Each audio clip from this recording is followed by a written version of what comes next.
इसके अंदर हम डिस्कस करते हैं जी हाँ ECCE और एनटीटी के सिलेबस को हम पहले डिस्कस कर चुके हैं।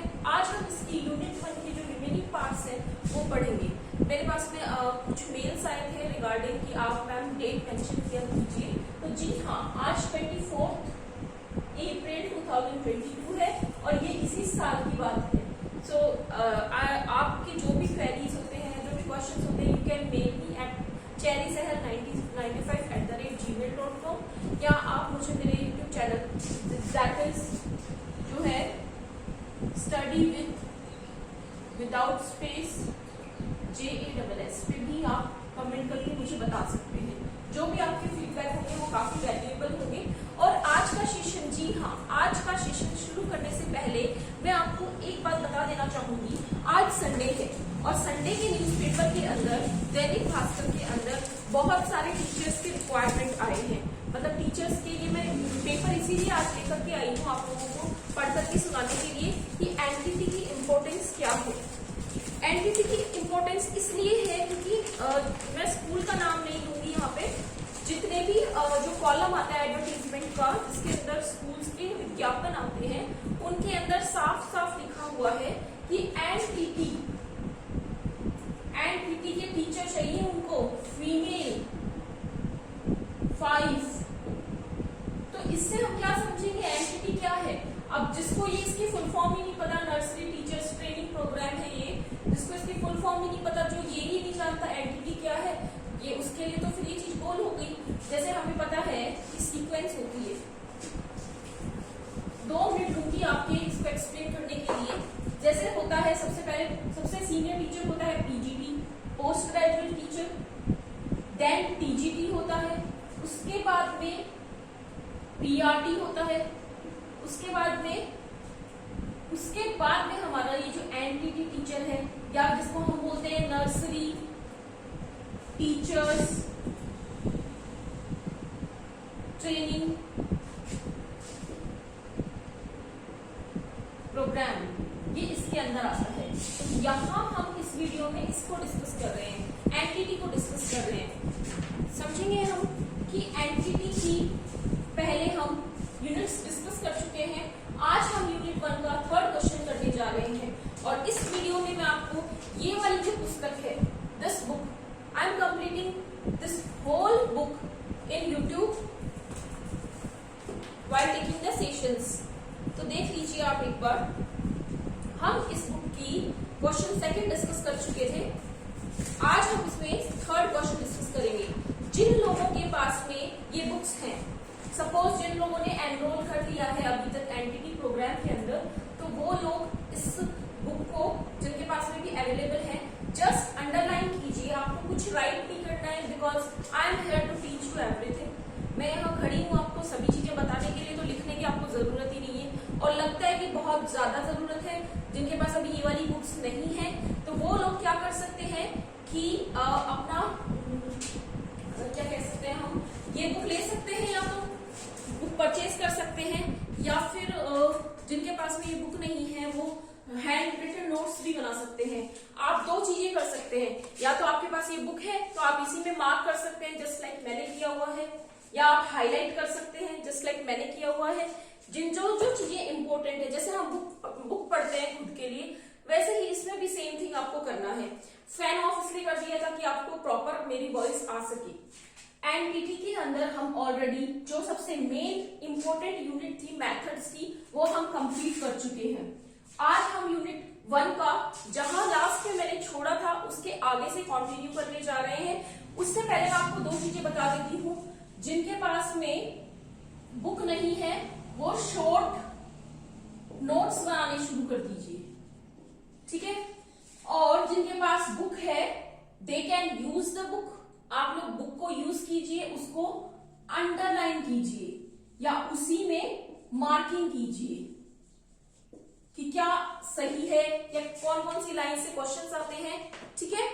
चलिए फिर स्टार्ट करते हैं आज का वीडियो। जो 3rd क्वेश्चन है उससे मैं क्वेश्चन पढ़ने जा रही हूं, ध्यान दीजिएगा आप एक बार।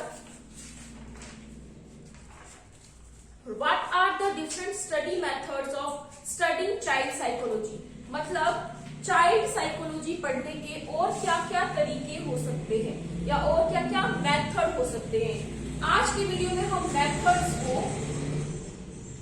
या फिर वेज को या यूं कह लो तरीकों को डिस्कस करने जा रहे हैं इस वीडियो। Okay, pay attention. देखिए, मनोभौतिक विधि, चिकित्सात्मक विधि, नियंत्रित निरीक्षण विधि, सामुदायिक सर्वेक्षण विधि, चेकलिस्ट, परिस्थिति विश्लेषण विधि, समय निर्देशन विधि, प्रश्नावली विधि, जीवन वृत्तांत विधि और सांख्यिकी विधि। कौन कौन सी विधियां हम डिस्कस कर रहे हैं? पहली है मनोभौतिक विधि। मनोभौतिक मतलब होता है साइको एनालिटिकल, मतलब मनोभौतिक का मतलब होता है साइको एनालिटिकल मेथड, जिसके अंदर जैसे फर्स्ट मैं लिख रही हूं यहां पे मनोभौतिक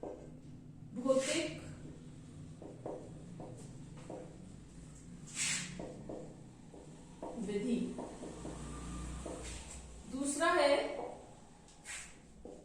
चिकित्सात्मक विधि, तीसरा है नियंत्रित निरीक्षण विधि, चौथा है, इसी तीसरे के अंदर ही कुछ पार्ट्स बने हुए हैं, जैसे सब हेडिंग्स जो होती हैं वो हैं। मैं आपको शॉर्ट और प्रिसाइज नोट्स के रूप में प्रोवाइड करा रही हूँ वीडियोस में, तो आप नोट्स बना लेंगे तो ज्यादा ही अच्छा रहेगा आप लोगों के लिए। सामुदायिक सर्वेक्षण, चेकलिस्ट,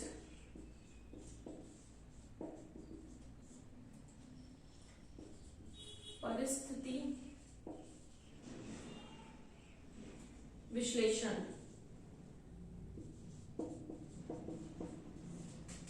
अगला है समय निर्देशन।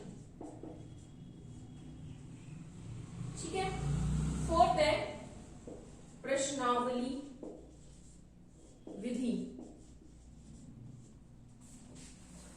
हिंदी लिखने का मेरा ज्यादा काम पड़ता नहीं है, तो राइटिंग से थोड़ा परेशान मत होना, थोड़ी अच्छी नहीं है, मैं जानती हूँ मेरी हिंदी की राइटिंग, बट समझ आ जाएगी आप लोगों को। जीवन वृत्तांत विधि, अगला है सांख्यिकी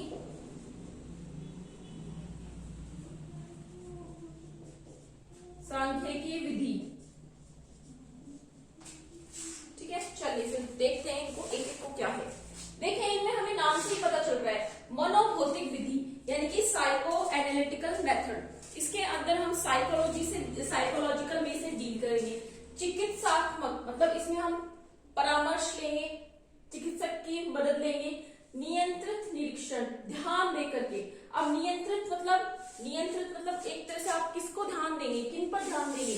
सामुदायिक पे, चेकलिस्ट बनाकर, परिस्थितियों को देखकर यानी कि सिचुएशंस को देख करके।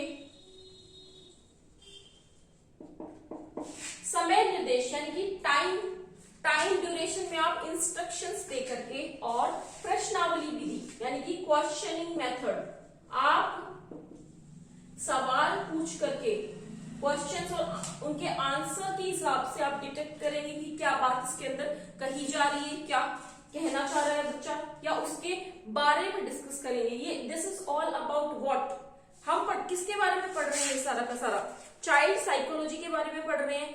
चाइल्ड साइकोलॉजी के बारे में ही हम इसका अध्ययन कर रहे हैं। मैं लिख देती हूँ CDP,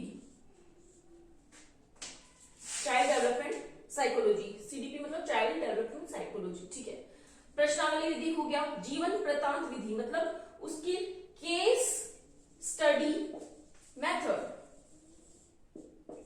जिसमें हम उसका पूरा केस पढ़ेंगे, मतलब शुरुआत से। सांख्यिकी मतलब स्टैटिस्टिकल,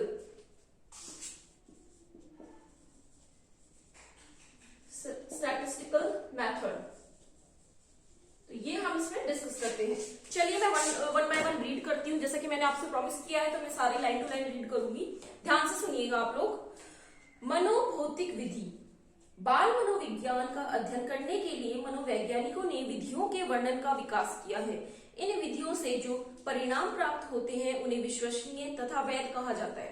मतलब हम इन विधियों के द्वारा जो भी परिणाम मिलेंगे ना वो विश्वसनीय और वैध होंगे, मतलब वैलिड होंगे वो और ट्रस्टेड होंगे। ठीक है, इन विधियों के माध्यम से जो भी हम जांच करेंगे वो जो उनका आउटकम आएगा निकल के दैट विल बी वैलिड होगा और विश्वसनीय होगा, यानी कि वैध होगा और विश्वसनीय होगा। देखिए फर्स्ट पढ़ने जा रही हूं, मनोभौतिक विधि। मनोभौतिक विधि द्वारा मन तथा शरीर के संबंधों के आधार पर व्यवहार का अध्ययन किया जाता है। शरीर के विकार के साथ साथ शरीर के अन्य मानसिक शक्तियों का विकास भी होता है। इसी अध्ययन पर बिने ने बुद्धि लब्धि की कल्पना तथा मानसिक आयु का विचार प्रतिपादित किया है। यानी कि किसने, आप हाईलाइट कर सकते हैं कि बिने ने, किसने किया है? बिने ने बुद्धि लब्धि यानी कि आईक्यू लेवल की कल्पना तथा मानसिक आयु का विचार प्रतिपादित किया है। अगला है सेकंड है चिकित्सा विधि, यानी कि चिकित्सा विधि को क्या कम हम कहेंगे, मतलब जो इसमें परामर्श के माध्यम से चिकित्सात्मक विधि साधारणतः अभीष्ट अधिगम व्यक्तित्व या आचरण संबंधी जटिल ग्रंथियों के अध्ययन के लिए काम में लाई जाती है। जैसे कि साइकोलॉजी के अंदर बच्चे एमए करते हैं, ठीक है, तो वो क्या बनते हैं? साइकोलॉजिस्ट बनते हैं। तो वो इन बच्चों को डिटेक्ट करते हैं कि इनके साथ में क्या साइकोलॉजिकल इश्यूज हैं, उनको वो डील करते हैं। अध्ययनों के लिए काम में लाई जाती है और इनमें विचाराधीन समस्या के अनुकूल विविध क्लिनिकल कार्य पद्धतियों तथा इस्तेमाल की जाती है तथा उनका लक्ष्य इस बात को पहचानना तथा मालूम करना होता है कि उनमें ग्रंथि किन कारणों से पैदा होती है। ग्रंथि मतलब जो अभाव क्या है, रीजन क्या है परेशानी का, और पात्र को क्या क्या सहायता दी जानी चाहिए। बालकों में कभी कभी असामान्य व्यवहार पाया जाता है। बच्चों में कैसा बिहेवियर पाया जाता है? एबनॉर्मल। यदि इस असामान्य व्यवहार का समय रहते उपचार नहीं किया जाता है तो इनमें मानसिक विक्षिप्तता विकसित हो जाती है। क्या पैदा हो जाती है? मानसिक विक्षिप्तता पैदा हो जाती है। चिकित्सात्मक विधि द्वारा ही ऐसे बालकों का उपचार किया जाता है। समझ गए आप लोग बात को? यानी कि चिकित्सा विधि में हम किसको स्टडी कर रहे हैं? बच्चे का पूरा ओवरऑल चिकित्सक वे में, मतलब साइकोलॉजिकल ऑर्डर क्या है, वो किस तरह की एक्टिविटीज कर रहा है, उनको इसके अंदर डिस्कस किया जाता है। अगला हम पढ़ते हैं नियंत्रित निरीक्षण विधि। नियंत्रित निरीक्षण विधि बालक की निजी व्यवहार का मूल्यांकन करने में सहायता देती है। इसमें निरीक्षण करता चेकलिस्ट या सिम्पटम शीट, इसमें हमें क्या ध्यान में रखना है कि भाई नियंत्रित निरीक्षण विधि में चेकलिस्ट और सिम्पटम शीट के द्वारा बालक के व्यवहार का अंकन किया जाता है। इस विधि की अनेक प्रविधियों में से मुख्य इस प्रकार हैं। अब कौन कौन सी प्रविधियां हैं इसकी, कौन कौन से इसके सब हेडिंग्स हैं वो देखिए। सामुदायिक सर्वेक्षण, चेकलिस्ट, परिस्थिति विश्लेषण। सामुदायिक, इस विधि द्वारा किसी समुदाय में रहने वाले बालकों का अध्ययन किया जाता है। इसमें किसी विशेष समुदाय में के बालकों में विशेष व्यवहार क्यों उत्पन्न होता है और क्या अन्य समुदायों के बालकों के व्यवहारों को क्यों भिन्न होता है की जानकारी मिलती है। यानी कि एक बच्चा है वो दूसरे बच्चे से डिफरेंट है, कैसे डिफरेंट है, उसका बिहेवियर कैसा है, समुदाय में उसका उठना बैठना कैसा है, वो व्यवहार कैसा कर रहा है, उसका आचरण कैसा है, वो मतलब एक ग्रुप ऑफ स्टूडेंट्स है, बच्चे हैं, उनका सभी का तो तरीका, रहन सहन, उठना बैठना सब डिफरेंट है। तो हम इन चीजों को सामुदायिक लेवल पे सर्वेक्षण के माध्यम से एग्जामिन करते हैं। चेकलिस्ट, यह बालकों के विभिन्न प्रकार के विकास तथा व्यवहारों की एक सूची होती है। इस सूची में दिए गए पदों के अनुसार जांच करके भी व्यवहार तथा विकास का निरीक्षण किया जाता है। परिस्थिति विश्लेषण, विभिन्न परिस्थितियों में घटने वाले बालकों के व्यवहार का अध्ययन इस विधि द्वारा किया जाता है। जैसे कि विभिन्न परिस्थिति विश्लेषण, यानी कि आप सिचुएशन दे दो बच्चे को, उसमें वो बच्चा कैसा व्यवहार कर रहा है, कैसे वो मतलब उसका किस तरह का रिस्पॉन्स आ रहा है, एक पर्टिकुलर सिचुएशन में, एक परिस्थिति में उसका व्यवहार करने का कैसा स्वभाव है उसका, अनुकूल परिस्थिति हो चाहे प्रतिकूल परिस्थिति हो, बच्चे का रिस्पॉन्स कैसा आ रहा है, दैट ऑल मैटर्स। प्रश्नावली विधि अगली है, प्रश्नावली समय निर्देशन विधि। इस विधि द्वारा किसी निर्धारित समय में बालक के विकास तथा व्यवहार का निरीक्षण किया जाता है। एक वर्ष में अनेक बालकों में शारीरिक विकास में विभिन्नताएं तथा उसके कारकों की जानकारी इस विधि से दी जाती है। अगला है प्रश्नावली विधि। इसमें सिंपल सा है क्वेश्चनिंग मेथड। हम बच्चे से क्वेश्चन करेंगे, बच्चा उनका जवाब देगा और उसके हिसाब से हम आइडेंटिफाई करेंगे कि हाँ विभिन्न प्रश्नों के उत्तर बालकों से प्राप्त किए जाते हैं। उनके उत्तरों से के अध्ययन पर बालक के विकास का अध्ययन किया जाता है। जी स्टैनले हॉल, अब आपको इसको हाईलाइट करना है। जी स्टैनले हॉल ने सर्वप्रथम 123 की सूची बोस्टन स्कूल के बच्चों का अध्ययन करने के लिए तैयार की। अब पूछ सकते हैं कि भाई सबसे पहले सर्वप्रथम किसने की, तो हमें पता होना चाहिए जी स्टैनले हॉल ने सर्वप्रथम 123 प्रश्नों की सूची बोस्टन स्कूल के बच्चों का अध्ययन करने के लिए तैयार की। पाइल्स, टॉल्स आदि ने इस विधि का आश्रय लिया। इस विधि की सीमाएं हैं। अब ये जो विधि है ना, इसकी कुछ सीमाएं हैं यानी कि लिमिटेशन है। वो क्या है, बच्चे प्रश्नों का भाव कठिन भाषा होने के कारण समझ ही नहीं पाते थे। अब बच्चों को समझ ही नहीं आ रहा कि ये पूछ क्या रहा है, तो उसका जवाब क्या देगा, ये छोटे बच्चों पे एप्लीकेबल नहीं हो पाई। काम संबंधी प्रश्नों के उत्तर नहीं मिल पाते। अब जो आंसर बच्चे से हम चाह रहे हैं वो आंसर मिल ही नहीं पाता था। क्यों? क्योंकि बच्चे को प्रश्न ही नहीं समझ में आता था। जानबूझकर बच्चे गलत जवाब दे देते थे। माता पिता पक्षपातपूर्ण उत्तर देते थे। अब बच्चे से पूछ रहे हैं, उत्तर उनके माता पिता दे रहे हैं, तो वहां पे पक्षपात हो गया। वो जो पेरेंट्स को जो लगेगा वो अपने हिसाब से उत्तर देंगे, तो ये चीज यहाँ पे फेल हो गई। अगला है जीवन वृत्तांत विधि, यानी कि इस विधि के द्वारा बालकों के जीवन क्रम का लेखा जोखा सतर्कता पूर्वक रखा जाता है। बालक के जन्म के समय होने वाली घटनाओं का संकलन किया जाता है। माता पिता, अभिभावक तथा रिश्तेदारों से बालक के बारे में सूचना मांगी जाती है। और 1885 ईस्वी में प्रेयरी ने जर्मनी के इस विधि का प्रयोग किया था। यानी कि 1885 ईस्वी में प्रेयर ने जर्मनी में इस विधि का प्रयोग किया था। इस लाइन को आप अंडरलाइन कर लीजिए।